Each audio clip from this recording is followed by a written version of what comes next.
নমস্কার। সংসার সুখী হয় রমণীর গুণে, এই কথাটা আমরা সবাই জানি। কিন্তু সংসার সুখী হতে গেলে হাজব্যান্ড ওয়াইফের ভালোবাসা, আস্থা, সম্মান সব মিলে তবেই কিন্তু সুখী হওয়া সম্ভব। যদিও জানি হাজব্যান্ড তার ওয়াইফকে যে হাত খরচ দেয় সেটা শুধু তার টাকা নয়, তার প্রতি সম্মান জানানো বা খুশির একটা প্রতীক।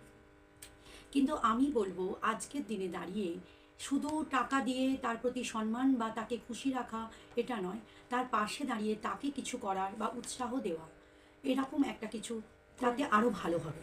কারণ কি, যে একটা সময় হবে বা সেই মহিলার ব্যস্ততা, ছেলে সন্তান সব কিছু নিয়ে যে ব্যস্ততা, একটা সময় সেই ব্যস্ততা ফুরোবে। ফলে কী হবে, যারা হাজব্যান্ড তারা তো বাইরে বেরোয়, পাঁচজনের সঙ্গে কথা বলে, কিন্তু যে মেয়েটি সংসারে প্রতিনিয়ত কাজ করে ব্যস্ততা, তার তো ব্যস্ততাটা কমে যাচ্ছে, তখন সে কিন্তু একাকিত্বে ভোগে। আজকে আমরা এই বয়সে এসে সেটা ফিল করছি। সেই জন্য আমরা বলবো সবাই উচিত কিছু না কিছু করা, সেটা শুধু সংসারের জন্য আয় না, নিজের জন্য, নিজেকে খুশি রাখা, এর জন্যেই কিছু করা। তো এমন এক প্ল্যাটফর্ম আমি তোমাদেরকে বলছি, সেটা হচ্ছে নেটওয়ার্ক মার্কেটিং।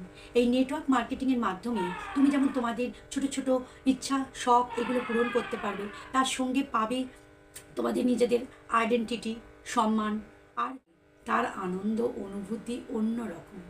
আর একাকিত্ব নয়, এই নেটওয়ার্ক মার্কেটিং মানেই পাঁচজনের সঙ্গে কথা বলা।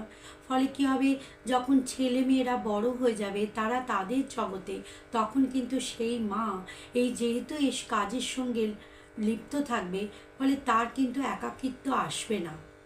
আর নারী যদি খুশি থাকে, সংসার অবশ্যই খুশি থাকবে। তাই বলবো এই মার্কেটিংয়ের সঙ্গে তোমরা যুক্ত হও। আমার সঙ্গে কিভাবে হবে তা আমার সঙ্গে কন্ট্যাক্ট করো, তাহলে আমি তোমাদের বলে দেবো এই প্ল্যাটফর্মে কিভাবে চলবে। Bye bye.